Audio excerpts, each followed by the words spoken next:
Glória a Deus, glória a Deus.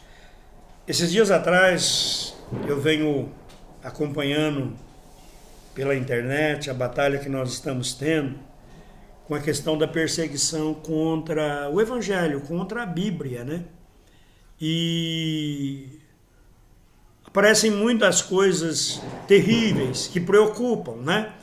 Agora estão falando sobre a inteligência artificial, para que a inteligência artificial faça uma nova Bíblia. Já tem gente, tem crente com muito medo disso, de que a nova Bíblia feita pela inteligência artificial será uma Bíblia que vai tirar os textos politicamente incorretos de acordo com as ideologias de gênero, as coisas que existem, né? E tem alguns já pensando que a Bíblia vai tirar o que nós chamamos de pecado, né? Bom, é interessante que existem muitos cristãos que vivem com medo do que vai acontecer amanhã. Então, há uma guerra às vezes na internet. Ai, porque eles estão tentando fazer isso, tentando fazer aquilo outro. Baseado em Judas, que nós vamos ver aqui, Judas é uma cartinha só, uma folhinha antes de Apocalipse. Ele é, na verdade, apenas um capítulo. E esse capítulo aqui é muito interessante, que vai nos falar um pouco a respeito da perseguição contra a igreja, de onde ela vem e como nós devemos nos preparar e cuidar a respeito disso. Judas, vamos ler um pedaço, falar, depois vamos ler outro. Não chega a ser uma mensagem expositiva, mas é mais ou menos, é parecida. Diz assim: Judas, servo de Jesus Cristo e irmão de Tiago, aos chamados, amados em Deus Pai e guardados em Jesus Cristo, ou seja, para a igreja. Misericórdia, paz e amor vos sejam multiplicados. Amados, enquanto eu empregava toda a diligência para vos escrever acerca da salvação que nos é comum, senti a necessidade de vos escrever, exortando-vos a pelejar pela fé, que uma vez foi entregue para sempre aos santos. Até aqui, depois nós lemos mais. Vamos continuar lendo. Como nós já dissemos, o autor dessa carta é irmão de Tiago, irmão de Jesus. E ele diz uma coisa tremenda, e quando eu leio esse texto, eu dou uma olhada para a minha vida, para a minha maneira de pregar, e para a maneira de outras pessoas pregarem, de escreverem. E existem pessoas que estão sempre preocupadas em escrever coisas doces, coisas palatáveis, coisas agradáveis. E Judas começa dizendo: eu queria escrever um negócio meio light. Eu queria falar da salvação que é comum com a gente, do que Jesus fez por nós, daquela coisa maravilhosa que Deus faz. E fui compungido pelo Espírito Santo, senti a necessidade de vos exortar para que vocês lutem pela fé. A palavra fé tem várias aplicações na Bíblia. Eu separei 3 delas para nós aqui. A primeira aplicação da palavra fé na Bíblia é a comunidade dos que creem em Jesus. A igreja, os irmãos na fé. Aquele grupo de pessoas que tem a mesma fé.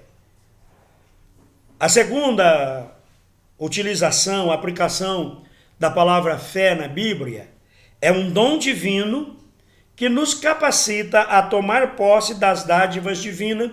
É um dom divino, ou seja, é um presente de Deus. Paulo diz isso, né?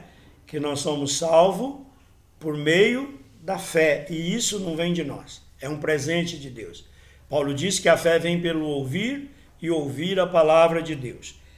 E por fim, o terceiro que eu quero falar, tem outras aplicações, Mas a terceira coisa que eu quero falar da aplicação é que a fé aqui ela é usada, e nesse texto, ela é usada como o conjunto dos ensinamentos, a doutrina de Cristo, a doutrina dos apóstolos. Então, quando Judas diz assim, eu fui compungido a exortar vocês a lutar pela fé, ele está dizendo assim, eu estou sendo compungido pelo Espírito Santo para dizer a vocês que vocês devem lutar pelos ensinamentos que vocês receberam, que vocês devem lutar pelas doutrinas que vocês receberam. É exatamente o que nós estamos tendo que viver nesses tempos. A igreja de Cristo, ela é formada, alicerçada na Bíblia e também é alicerçada no povo israelita. Então, muitos dos costumes, do jeito de ser dos israelitas, da maneira de se relacionar com Deus, foi transferido para a igreja. Claro que nós hoje não temos os rituais, os sacrifícios. Não temos. Mas existe uma coisa que nós recebemos que é chamada a moral judaico-cristã. Não matarás, não roubarás, não cobiçarás a mulher do teu próximo. Isso é muito interessante. E esses ensinamentos vêm sendo questionados sempre. Nunca deixaram de ser questionados.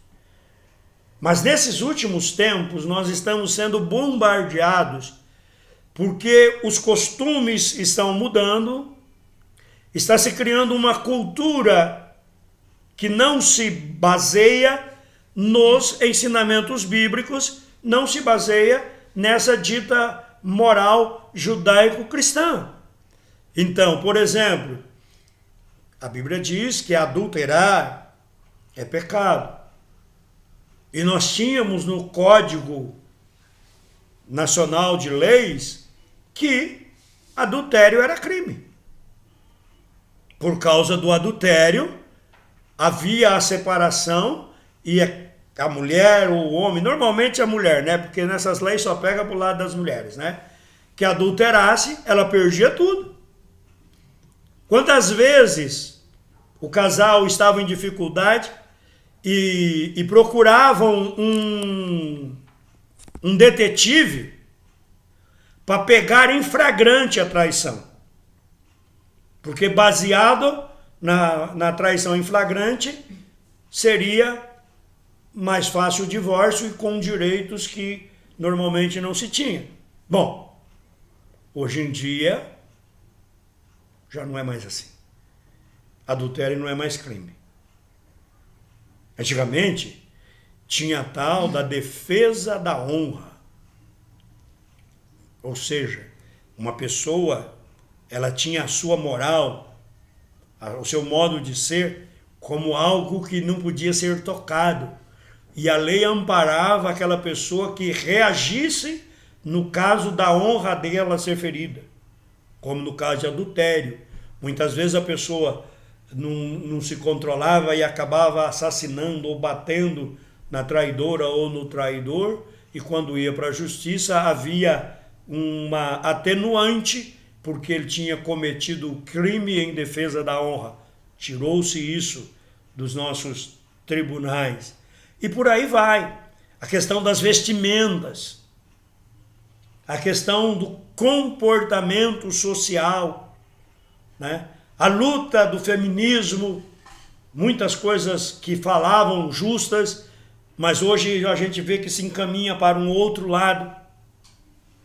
Aborto é crime ainda na lei, por enquanto, porque já se estão trabalhando para liberar no Brasil, como foi na Colômbia, aborto até os 6 meses. Não ser mais crime. E para se fazer nas clínicas de saúde, até com o pagamento pelo SUS. Muitos costumes estão sendo questionados. São questionados os textos bíblicos. Por causa da ideologia de gênero, Tem pastor que está sendo preso porque lê textos bíblicos que diz que o homossexual deve ser morto. Eu acho que o pastor não devia ler esse texto, porque nós estamos vivendo a lei de Cristo, não a lei de Moisés. Eu ouvi o pastor da igreja da Ibabe, esqueci o nome dele, que é Ed René, falando uma coisa maravilhosa. Ele disse: nós precisamos ler a Bíblia através de Jesus. Ou seja, os ensinamentos de Jesus devem ser confrontados com todos os textos bíblicos. E se os ensinamentos de Jesus forem diferentes do texto bíblico, nós ficamos com os ensinamentos de Jesus, porque nós somos seguidores de Jesus. Gostei muito dessa frase dele, utilizarei da agora para frente. Mas nós vamos continuar lendo Judas agora, e nós vamos ver que a nossa luta não são contra as pessoas que estão tentando gerar isso nas leis. A minha luta não é contra uma pessoa que não conhece Jesus, que não tem conhecimento de Deus e defende o aborto. Ah, mas ele é abortista. Como pastor, você tem que pregar contra. Você tem que pregar contra o pecado. Eu não tenho que pregar contra o pecado. Eu tenho que pregar Jesus Cristo crucificado, que perdoa os pecados da humanidade. E tenho que cuidar para que o pecado não se instale aonde? Na igreja. A minha pregação contra o pecado é para aqueles que já nasceram de novo, não para aqueles que estão lá no mundo. Então eu não tenho que chegar para uma pessoa que é homossexual e dizer para ela: você está condenado, você vai para o inferno. A minha pregação para esta pessoa é: Jesus Cristo te ama, pode mudar a sua vida e te levar para o céu. Ele morreu no seu lugar e ressuscitou para que você tivesse vida. E se você receber Jesus como Senhor e Salvador da sua vida, a sua vida vai ser completamente transformada. E nós temos aí testemunhos maravilhosos de mudança de vida, de conversão, até mesmo de libertação de pessoas trans que estão fazendo o caminho de volta porque encontraram Jesus. Então, a minha preocupação, a minha luta não é contra aqueles que não têm Jesus e que estão lutando pelos seus, entre aspas, direitos ou pelos seus pensamentos. Olha o que Judas diz assim. Por que eu fui, versículo 4, ele vai dizer o motivo pelo qual ele foi compungido pelo Espírito Santo a falar sobre a batalha da fé. Porque se introduziram furtivamente certos homens que já desde há muito estavam destinados para esses juízos. Homens ímpios que convertem em dissolução a graça de nosso Deus e negam nosso único soberano Senhor Jesus Cristo. Eles se introduziram na igreja. A minha luta é contra os ensinamentos dos falsos profetas.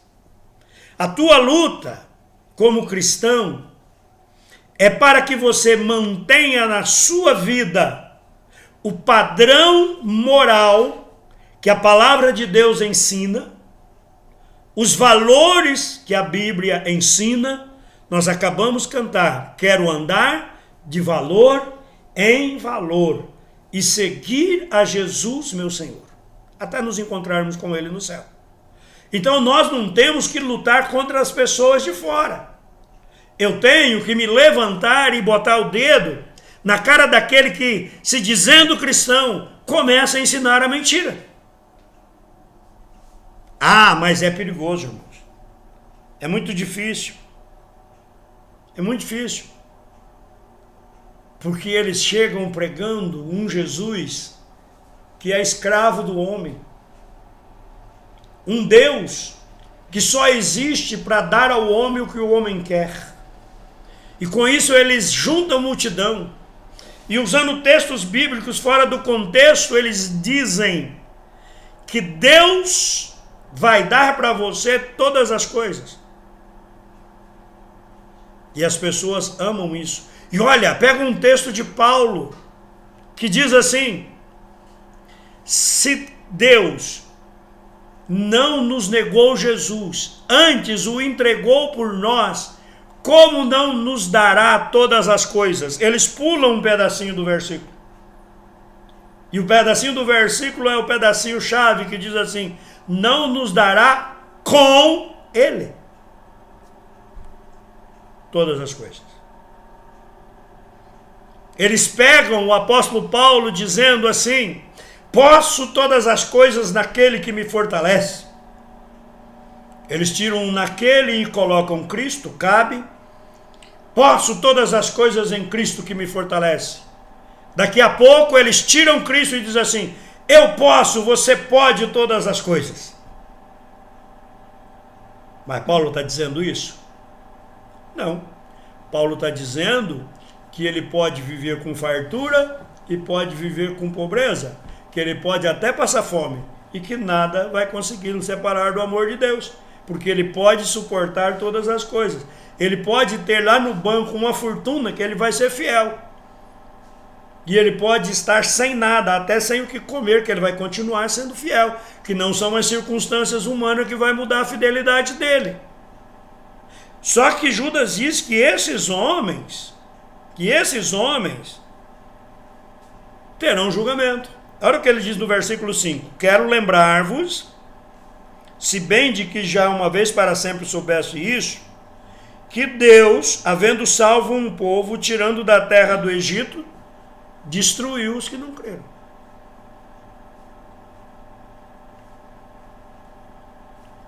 Judas assusta, principalmente os calvinistas, né?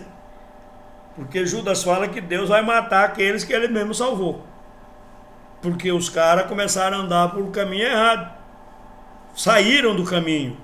Então esses pregadores devem ser combatidos na igreja.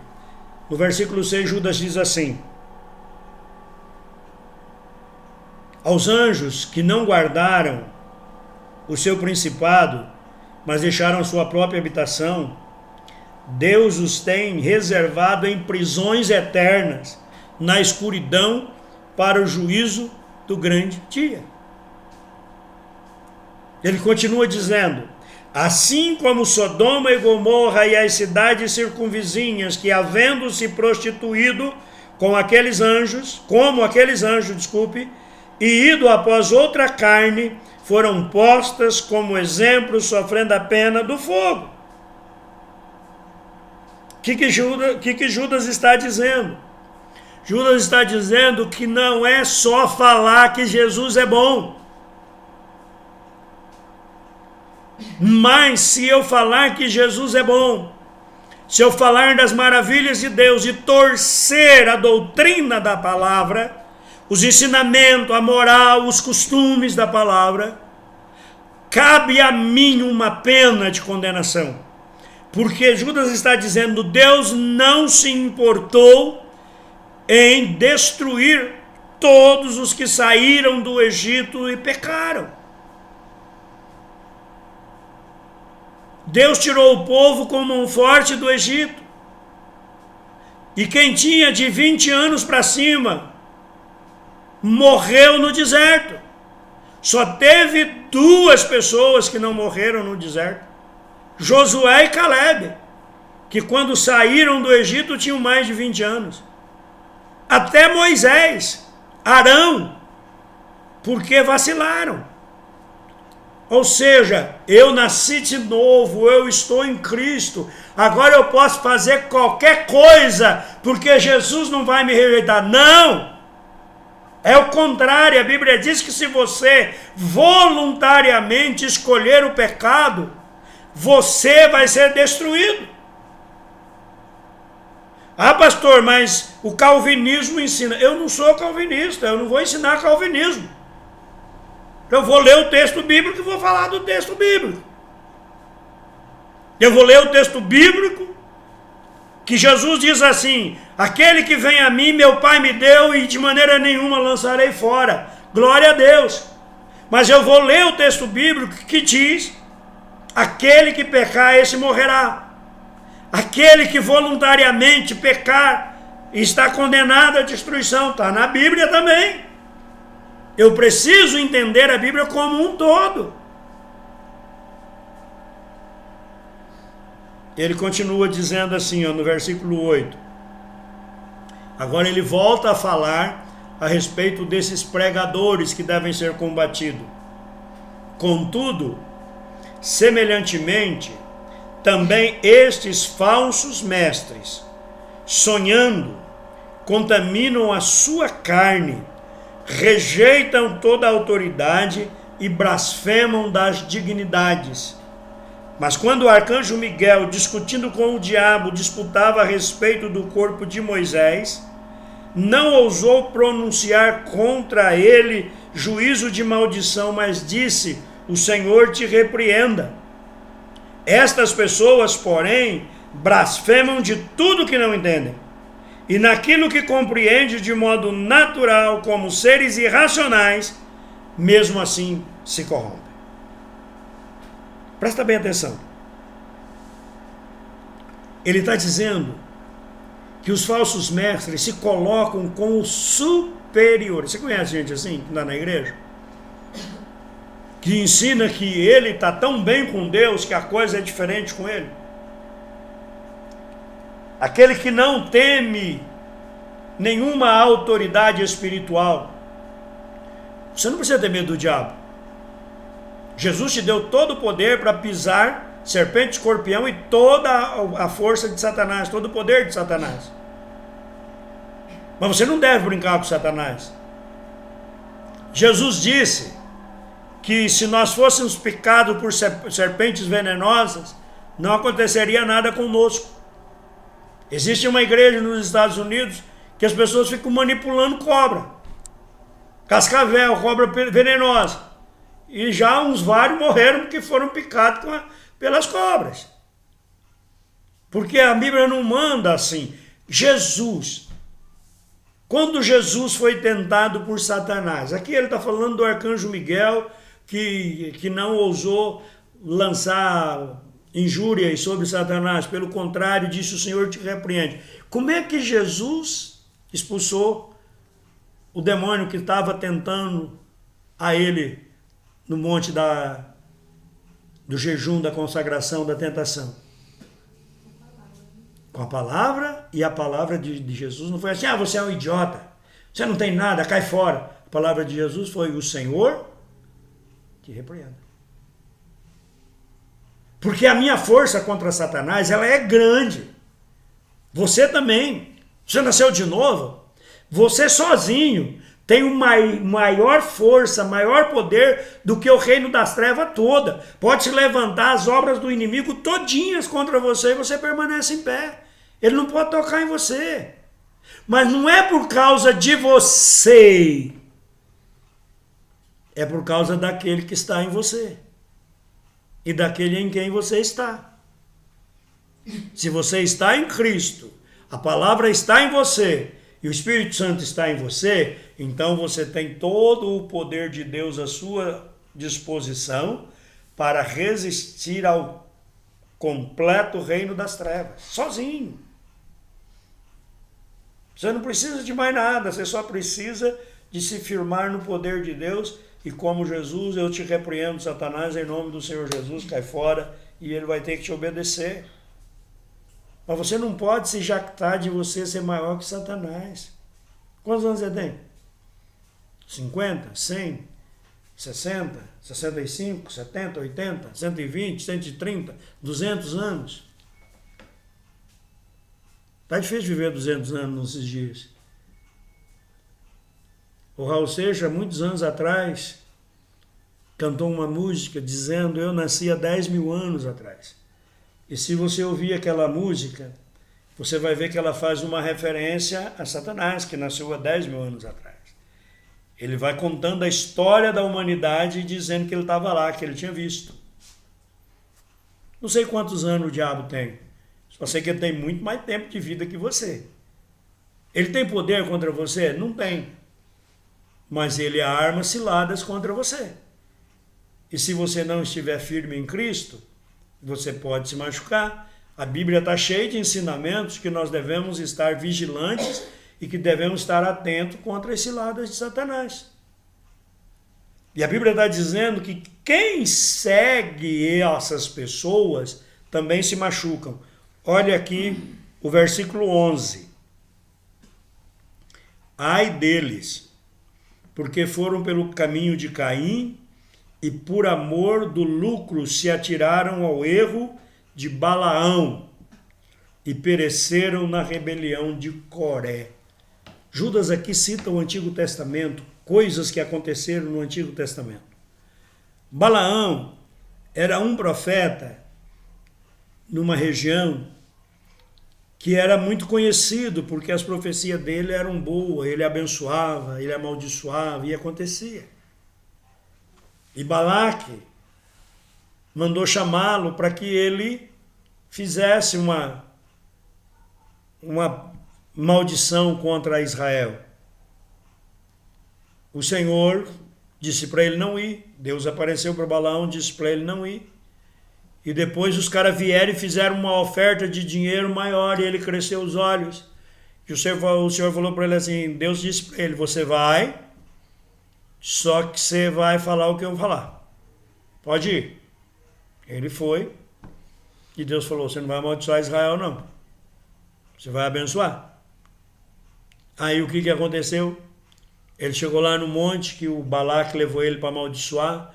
Ele olhou Israel e falou assim, ô Israel, contra a tua tenda não vale encantamento. Você está abençoado, Israel. O Balaque falou, mas eu estou te pagando para você amaldiçoar o povo. Ah, mas eu não posso amaldiçoar, Deus não deixou eu amaldiçoar. Balaão estava fazendo o que Deus tinha mandado. Parecia que ele estava certo. Se você ler só o texto, esse texto, de novo, Balaque leva Balaão num outro lugar e mostra um pedaço de Israel para que Balaão amaldiçoasse. De novo, Balaão abençoa. E de repente, a Bíblia coloca Balaão como um cara ruim. Aí, quando você vai prestar atenção no texto, Balaão não pode amaldiçoar Israel, porque Deus não deixou. Mas ele ensinou a Balaque para fazer uma armadilha contra Israel, para que Israel pecasse e fosse amaldiçoado. O que ele fez?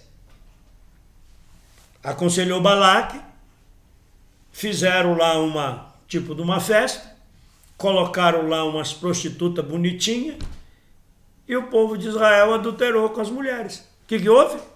Maldição sobre Israel. O caminho de Balaque é esse, é o caminho da prostituição. É o caminho do sexo sem compromisso. Coré, Datã e Abirão se levantaram contra Moisés. Acharam que Moisés não era o único que Deus podia usar. E a terra engoliu eles.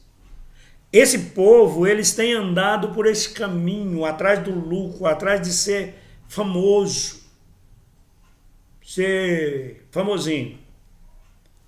Olha o que a Bíblia diz aqui, olha o que Judas diz a respeito deles aqui no versículos 12 e 13. Estes são os escolhidos em vossos ágapes, ou seja, quando você faz uma festa na igreja, quem são as pessoas que se destacam? Quem são os convidados? Quem são os melhorzinhos? Quando se banqueteiam convosco? Pastores que apacentam a si mesmos, sem temor. São nuvens sem água, levadas pelo vento, são árvores sem folhas nem fruto, 2 vezes mortas, desarraigadas.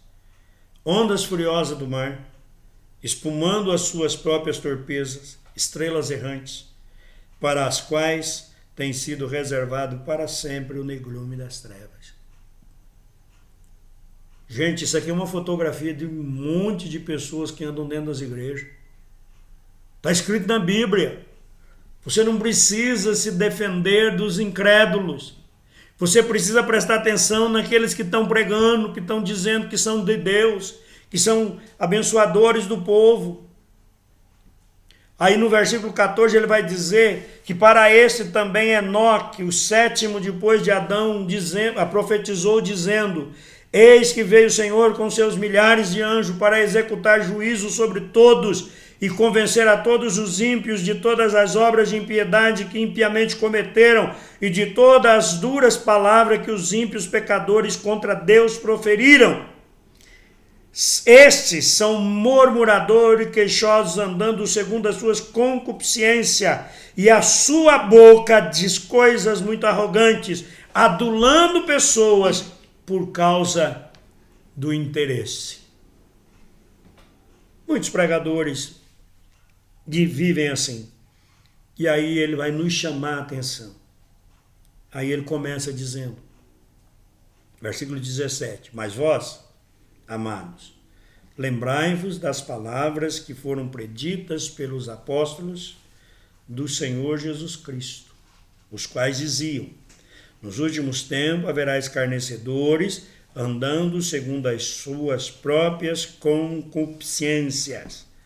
Estes são os que causam divisões, são sensuais e não têm o Espírito. O que ele está dizendo, igreja? Acorda. Você não pode ser levado pelos outros. Não pode ser levado por vento de doutrina, não pode ser levado por palavra doce. Você precisa buscar o que Deus está dizendo. Lembra que lá atrás já se falava em falsos profetas. Nos primeiros anos da igreja já existia falso profeta no meio do povo. E agora? Mais ainda. E muitos estão preocupados em lutar contra os homens que não têm conhecimento de Deus, em vez de lutar pela pureza do Evangelho. Em vez de ensinar a verdade nas igrejas. Mas como é que eu vou ensinar a verdade nas igrejas, pastor? As pessoas vão se afastar, vão sair. Aí não vai ter dinheiro para manter o salão. Não vai ter dinheiro para ter um bom ambiente, cadeiras boas. Não vai ter um lugar, não vai ter dinheiro para ter um bom conjunto musical na igreja. Nós vamos ter que estar... Irmãos, pelo amor de Deus. Tem igreja por aí que está vendendo as coisas no culto. Não faz nada na igreja que não seja cobrado. Até coisa de reunião de bênção. Uma das coisas que me escandalizou no G12 foi isso. A princípio eu até fiquei meio assim, não, a gente cobra para que as pessoas só vão quem tem compromisso. Glória a Deus. Então ia para lá quem tinha compromisso com Deus, quem tinha nascido de novo, era ensinado, era cuidado, era isso, era aquilo outro. Aí passava pelo pré-encontro para depois ir para o encontro. De repente estava indo para o encontro de pessoa que nunca tinha tido reconhecimento de Deus. Mas estava pagando lá os tostãozinhos para entrar. Quantas pessoas foram destruídas, saíram do encontro arrebentadas, com as emoções furadas, destruídas. Por quê? Porque eles nunca tiveram um encontro com Deus. E foram para uma reunião ser entuchada com a palavra de Deus e como carnais, como sensuais. Sensual aqui não está falando a respeito de sexualidade. Está falando a respeito de sentimento humano, de alma, de emoção. São emoções. Ai, que emoção, que coisa gostosa. É reunião. Gente, a gente vai nos encontros por aí, se não prestar atenção na palavra... Você chora, você vira dos avessos. Eu falo porque eu fui. E eu chorei muitas vezes que eu fui. Só que depois eu comecei, peraí, tem uma coisa errada. Por que não muda nunca? Por que as coisas que estão acontecendo são sempre as mesmas? Né? Teve um irmão, conhecido meu, que estava no encontro, era pastor, estava ministrando sobre o batismo com o Espírito Santo. E as pessoas estavam ali na frente e não estava tendo movimento de batismo com o Espírito Santo, não estava tendo línguas estranhas. E ele se emocionou, passou a mão num balde d'água e falou, olha a chuva do Espírito. Bom, aí o pessoal tudo passou a falar em língua, porque a hora que foram molhando, se foram emocionando. Tá bom, glória a Deus, fez. Aí tudo quanto é encontro ele estava dando banho no povo. Jogando água no povo, para o povo ser batizado com o Espírito Santo. Mas tinha que pagar o encontro, tinha que pagar o reencontro, tinha que pagar a escola de elite, tinha que pagar para ir não sei no que, mas não sei no que. Irmãos, nós não temos que ser sensual. Nós não temos que pagar nada para ser cristão. Nem dízimo você é obrigado a dar. Você dizima, você oferta por amor, não por obrigação. Não para ser bem querido pelo pastor.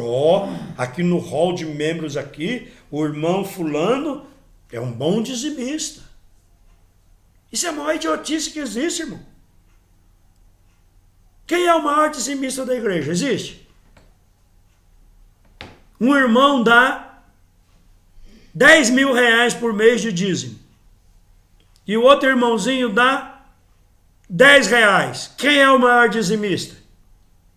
Os dois são fiéis. Os dois andam de acordo com o ensinamento bíblico. Se eles andam de acordo com o ensinamento bíblico, cada um dá o quê? 10% da sua renda. Não é isso? O irmão que dá 10 reais ganha 100 reais por mês. Ele deu 10% da renda dele. O irmão que dá 10 mil reais é porque ele ganha 100 mil reais por mês. Quem deu mais? Ninguém. Até nisso Deus é justo para dizer para mim e para você que ninguém é melhor que o outro. Porque cada um deu proporcional ao que ganha.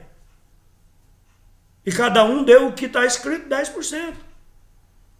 Mas você é obrigado a dar o dízimo? Não. Você dá o dízimo porque você nasceu de novo e você reconhece que Deus te deu 100.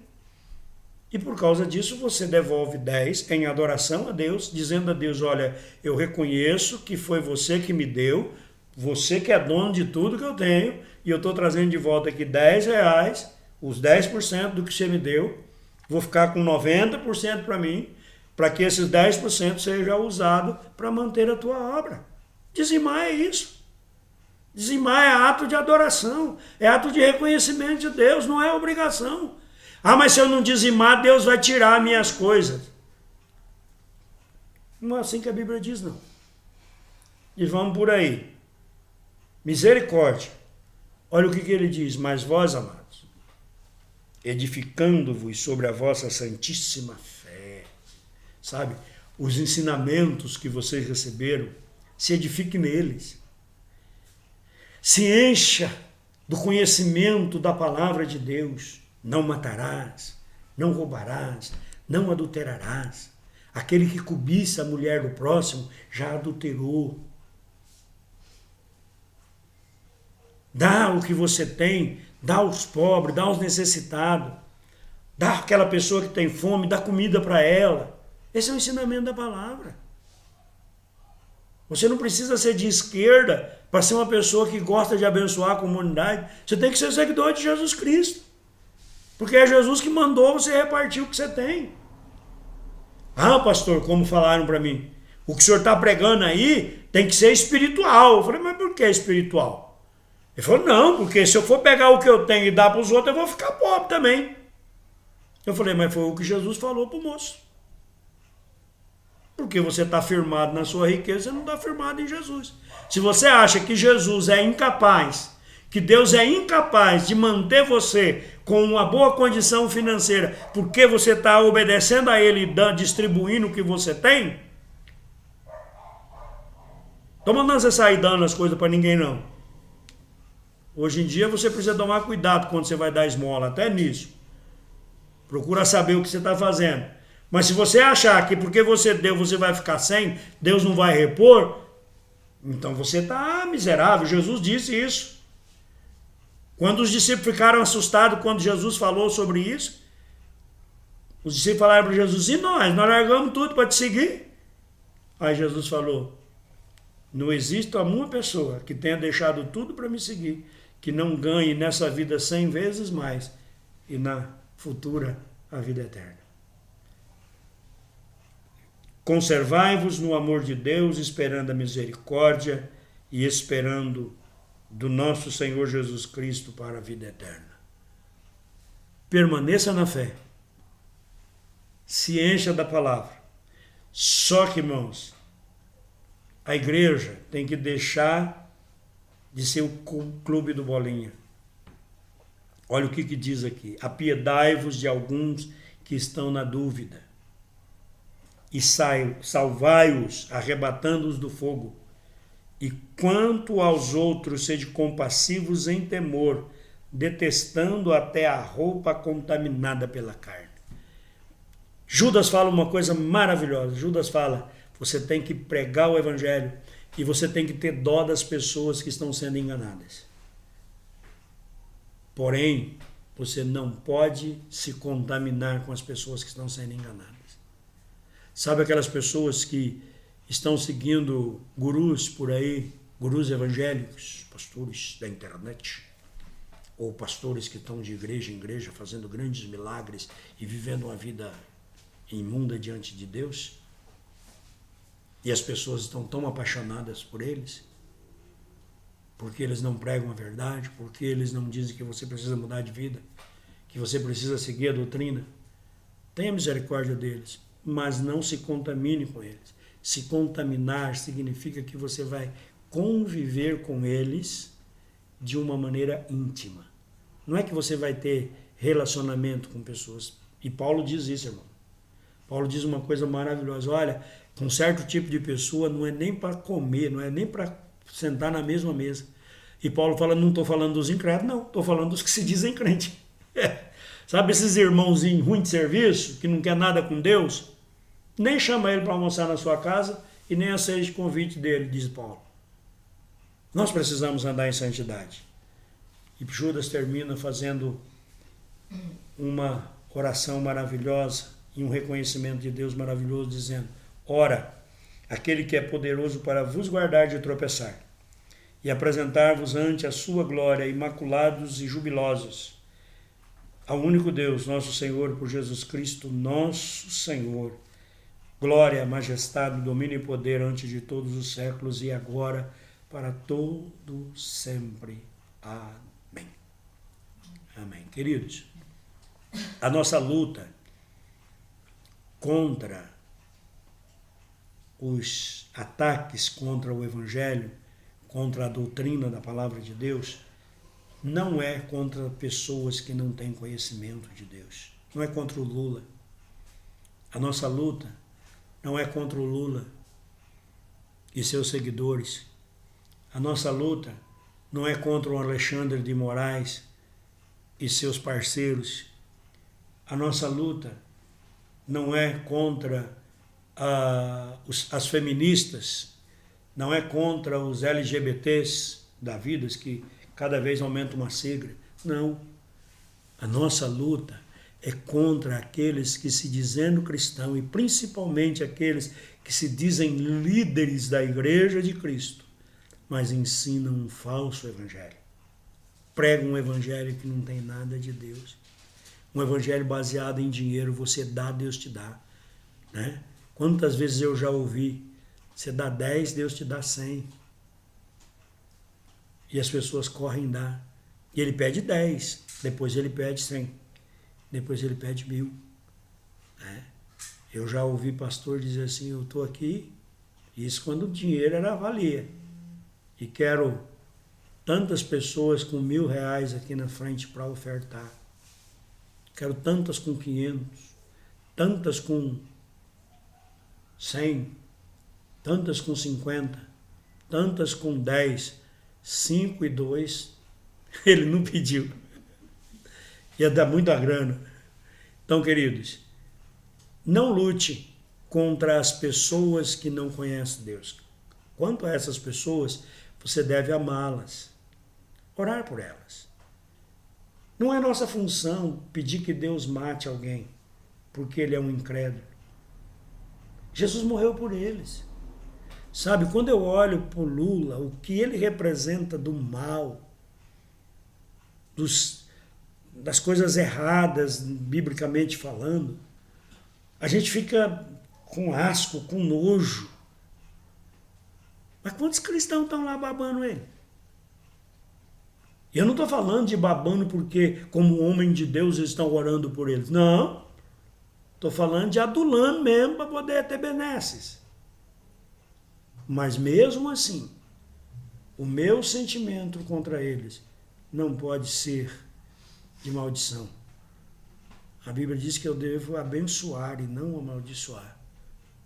Agora, sabe aquele pregadorzinho sem vergonha, safado, que anda por aí enganando os outros? Paulo disse que existiam uns que gostavam de enganar a mulherzinha que não tinha o que fazer, né? Paulo era meio bravo com a mulherada que não tinha o que fazer e ficava seguindo esses caras. Dá uma bronca lá e fala para Timóteo, ó, dá uma bronca, né? Que fica correndo atrás de palavras doces. Pregadorzinho de palavra doce. Contra esse, a Bíblia diz que você tem que se levantar. Você tem que se levantar. E se levantar contra ele não significa você ir lá no púlpito porque você é um membro da igreja. Não, se você é pastor, você vai dizer, ó, você não prega não. Mas se você é membro da igreja, você não é um dos líderes da igreja, você tem que se levantar contra o ensinamento dele e não seguir o ensinamento dele. Não se deixar contaminar. Amém? Que Deus nos abençoe ricamente.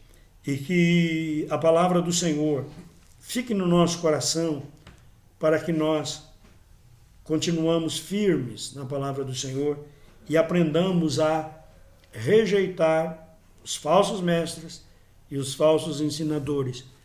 Continue batalhando pela fé.